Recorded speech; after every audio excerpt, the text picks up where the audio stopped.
बुंदेलखंड में आदिवासियों की जो डैम की जमीन है मौजूद लेके काफी नाराजगी देखे और मुआवजा सही नहीं मिल रहा। यहाँ तक कि जो 18 वयस्क हैं उनको भी मुआवजा नहीं मिला। क्या कहेंगे इस बारे में? बिल्कुल।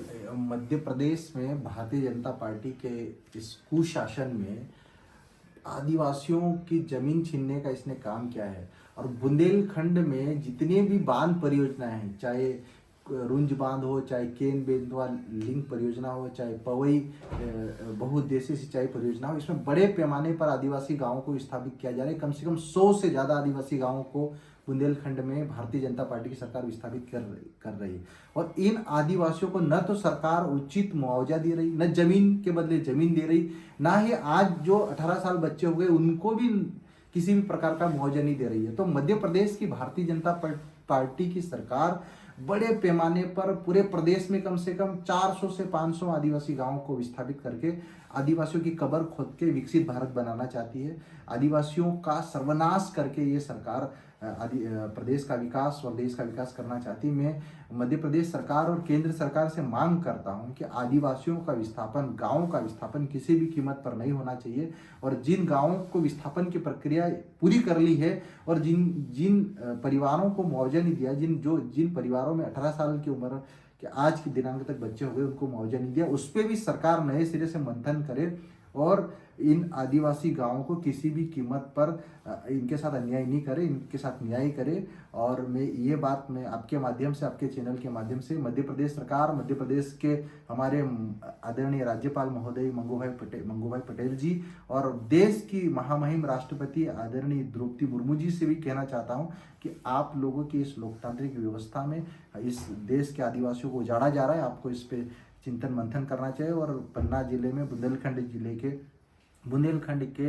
आदिवासियों का विस्थापन किसी भी कीमत पर रुकना चाहिए। एक तरफ मोदी जी बोल रहे हैं कि आदिवासियों को कोई छेड़ेगा तो उनको छोड़ा नहीं जाएगा। क्या क्या क्या मानते हैं? विकसित भारत के नाम पे देश के आदिवासियों को खत्म करने का भारतीय जनता पार्टी का और केंद्र की मोदी सरकार का षड्यंत्र है।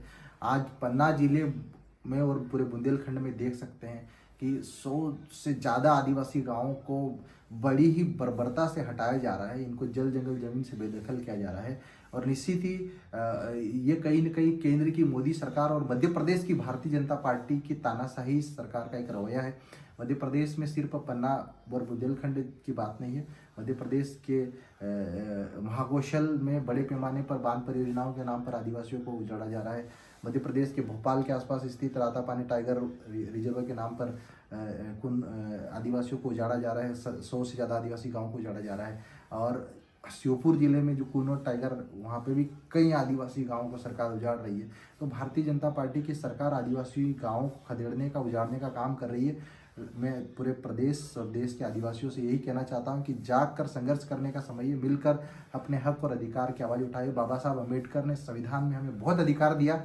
मैं आप सभी भाइयों से कहना चाहता हूं कि इस मुश्किल घड़ी में पूरे समाज को एकजुट होकर संघर्ष करना चाहिए और अपने गाँव का, अपना अस्तित्व बचाने के लिए मिलकर लड़ना चाहिए। मांगे पूरी नहीं तो क्या होगा? मांगे पूरी नहीं हुई। मैं पूरे बुंदेलखंड के आदिवासी भाइयों से कहना चाहता हूं कि आपके अस्तित्व की लड़ाई है, आपके जल जंगल जमीन की लड़ाई है, आपके आने वाली पीढ़ियों की लड़ाई है। अगर ये जमीन चली गई आपकी तो आपको कटोरा लेके भीख मांगना पड़ेगा। आप अपने क्षेत्रों से विस्थापित होकर अन्य राज्यों में जाएंगे तो निश्चित ही आप डेंगू, मलेरिया जैसी गंभीर बीमारियों से मारे जाओगे। इसीलिए आप संघर्ष करो, मिलकर लड़ो। और सरकार से मैं यही अनुरोध करता हूं कि किसी भी कीमत पर आदिवासी गांवों को उजाड़ा न जाए, आदिवासी गांवों को यथावत रखा जाए और उनके विकास की परियोजना तैयार की जाए। और जिन परिवारों को उजाड़ दिया और मुआवजा नहीं मिला आज दिनांक तक, उस पर सरकार समीक्षा करे और उन पीड़ित परिवारों को मुआवजा दे, न्यायित करे। क्या नाम है? मैं मनावर विधायक डॉक्टर हीरालाल अलावा जी। मनावर विधायक डॉक्टर हीरालाल अलावा।